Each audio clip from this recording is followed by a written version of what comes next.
when we think of horsepower, it doesn't necessarily equate to how fast I get around the track, right? So Sure. it's because we see it on the small bikes. And they get around the track. Some of these guys get around the track. So these big bikes. So you don't necessarily need all the horsepower on tracks that has a lot of turns. If you got a few turns and a lot of straights, then obviously the horsepower makes a bigger difference. But we do see it.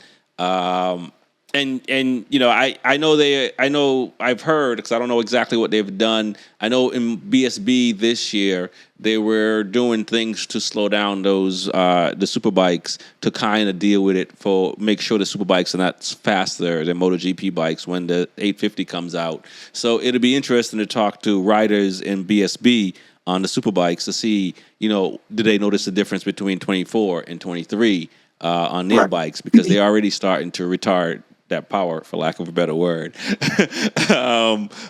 in BSB.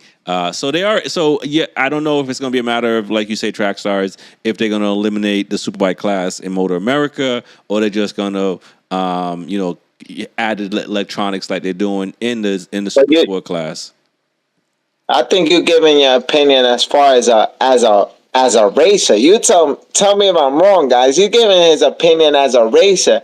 Be the consumer. Be the watcher. What are you saying? What are you saying? Nah, but hold on, Jose, check it out. But as a watcher, your eye really can't tell the difference. Okay, imagine let's say you do a 132 lap time on 1,000 bike, right? Uh-huh. And now you do and now on a smaller bike, you're doing a 120, like a 135. Your eye can't really see that difference, honestly. Moto 2 and MotoGP, they're like 3-4, depending on the track, like 3 or 4 seconds difference between the fastest guys. Yeah, and your eye can't really tell that. It's just good racing. You want to see close racing. 5 engine. Yeah. Oh no. We can't tell the difference. Yes, we can. I can't. When we watching this, when we watching the TV, and it takes 3 minutes for them to do the lap, and then MotoGP comes on, and it takes 2. You're like, dang, that was fast. When you watch that monitor. When you watch that monitor and then that thing is like, and it's at 200 miles an hour, and then you're watching Moto 2 and it's 180, and they drafting by each other. You're like, what the hell is this? 4 wide through the turn, 4 wide. You're like, what are we watching? I think Moto 2 is as exciting as GP, if not more, actually. Okay. I think MotoGP is probably at its safest. I don't think they should get any faster. I don't disagree with them going any slower. I mean, every year in every track, there's always a new track record. When we go to Phillip Islands this weekend, most likely will be a track record. Yeah. The next track, there'll probably be the same thing. And it's probably going to continue every single year. I don't know if it's because Ducati has 8 bikes and they're just blowing everybody away with talent and their production, that they want to make everything an even playing field. I don't like Moto 2 is really interesting. They have 675 or 765 cc's. Yeah. So to have 800, I think it'll be still entertaining. There'll probably be a lot more drafts. But I also think that for years to come, they can probably, I don't know the restrictions on this, but possibly they can develop it to get faster, to get closer to a 1,000. Right. But for the consumer, I want to see top speed, 300, whatever. But, it's a thin line right now. The sport is like changing a little bit. Right. And they're changing the I don't know. And they're changing the fuel that you can use as well, right? So that's also a big part of it too.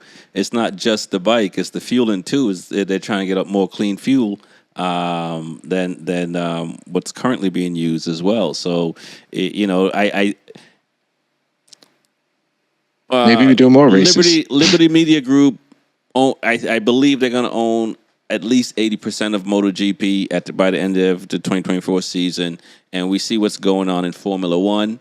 And Liberty Media Group owns Formula One. So I think MotoGP and Liberty and Formula One are going to be aligned with the fueling, especially, and just using clean fuel and stuff like that, and racing is changing, as a whole, as far as straight gas to where we are moving to now.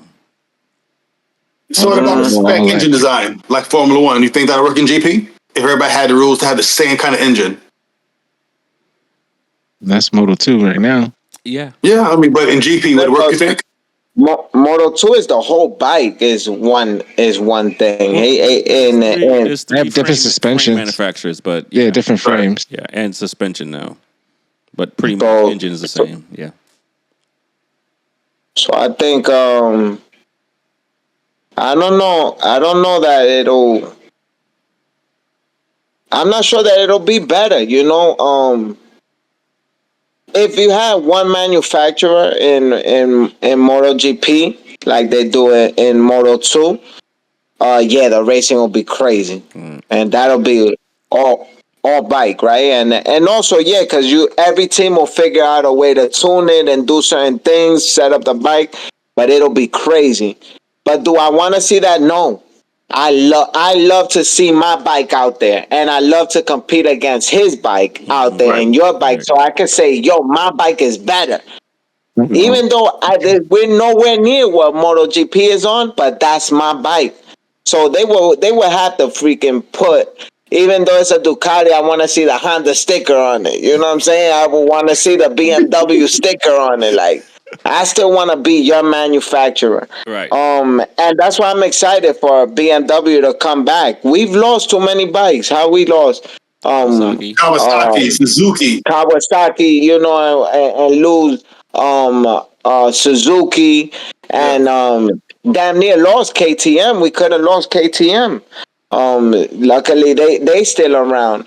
But I'm excited to get bikes back. And have that competitive camaraderie, because that's what makes us watch it. Mm-hmm. And I wish it went back to Moto 2 that way. I know it's a development thing to see who's the best rider before they come up to MotoGP, but I liked when Moto 2 was like that too. Oh, when they're running Hondas? Yeah. So you look at what's going on in the WCR, the women's series, and you look at which they all run in R7s. Granted, they're a lot slower bikes, but you also see what's going on in Moto E, where they're all Ducatis. And you see it with the 8 Ducatis in MotoGP. When you see, Pecco massaging his tank, or Hey Martin, bending over next to his bike, they feel like that's their bike. Even though there's 6 or 7 other bikes on the grid with them, they feel that bike that they're on is theirs. I mean, it's the same way I feel when, on the R6. There's a lot of R6 on the grid, but when I'm beating somebody else, I think my R6 is the best in the world. That's a fact. So I think you still get that. You're still gonna, you and your machine, right? At the end of the day, that's at the end of the day. I don't care if it's car or bike or bicycle. It's you and your machine. When you do good, baby. It's like one unit. Right. It feels good. Yeah. It's very symbiotic,